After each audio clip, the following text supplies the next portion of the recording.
आप हैं बिहार संवाददाता के साथ और मैं हूं मनोज चतुर्वेदी। दिल्ली हाई कोर्ट ने प्रधानमंत्री मोदी पर 6 साल का चुनाव लड़ने की बैन की जो याचिका थी उसको अभी खारिज कर दिया है। जी हां, पूरा मामला क्या है हम आपको बता दें कि हाईकोर्ट ने प्रधानमंत्री नरेंद्र मोदी पर 6 साल के लिए चुनावी बैन की मांग वाली याचिका खारिज कर दी है। याचिकाकर्ता एडवोकेट आनंदेश जोंधले का आरोप था कि पीएम नरेंद्र मोदी ने आचार संहिता का उल्लंघन किया। चुनाव आयोग की तरफ से एडवोकेट सिद्धांत कुमार ने इसकी पैरवी की है और कोर्ट ने कहा कि याचिका कई कारणों से पूरी तरह से गलत है। याचिकाकर्ता का मानना है कि आचार संहिता का उल्लंघन हुआ है, लेकिन हमारे लिए चुनाव आयोग को किसी शिकायत पर कोई विशेष नज़रिया अपनाने का निर्देश देना सही नहीं है।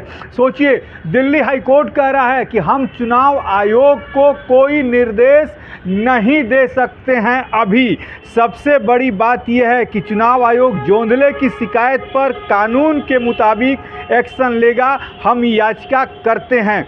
जोंधले ने 15 अप्रैल को अपनी याचिका में कहा था कि पीएम मोदी भगवान और मंदिरों के नाम पर लोगों से वोट मांग रहे हैं। 9 अप्रैल को यूपी के पीलीभीत में अपने भाषण के दौरान हिंदू देवी देवताओं और सिख देवी देवताओं के नाम पर उन्होंने वोट मांगा है।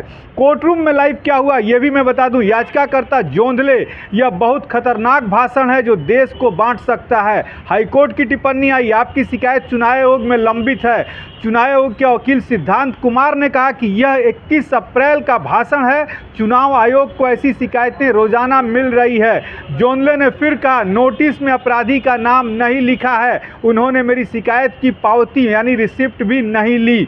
कोर्ट फिर कहता है कि आप यह चाहते हैं कि चुनाव आयोग को इस तरह से कार्रवाई करनी चाहिए जैसे कि वे अपराधी हों, वैसे भी मैं उनकी दलीलों पर ध्यान दूंगा। कुमार फिर कहते हैं कि चुनाव आयोग एक संवैधानिक संस्था है, उन्होंने अपना आवेदन दाखिल कर दिया है और हम इस पर कार्रवाई करेंगे। सबसे बड़ी बात है कि जोंधले जो याचिकाकर्ता हैं उन्होंने कहा कि पीएम मोदी के जहां तहां भाषण, उन्होंने पीलीभीत, बांसवाड़ा, तमाम जगह के भाषण का जिक्र किया और कहा कि उनके भाषण जो हैं वो नफरत फैलाने वाले हैं। और इस पर हाईकोर्ट, दिल्ली हाईकोर्ट ने कहा है कि हम चुनाव आयोग को किसी भी मामले में कोई निर्देश नहीं दे सकते हैं और आपका मामला, आपकी याचिका जो है वो चुनाव आयोग के पास लंबित है। चुनाव आयोग को क्या करना है, क्या एक्शन लेना है, ये चुनाव आयोग करेगा। सबसे बड़ी बात है कि चुनाव आयोग एक्शन ले क्यों नहीं रहा है।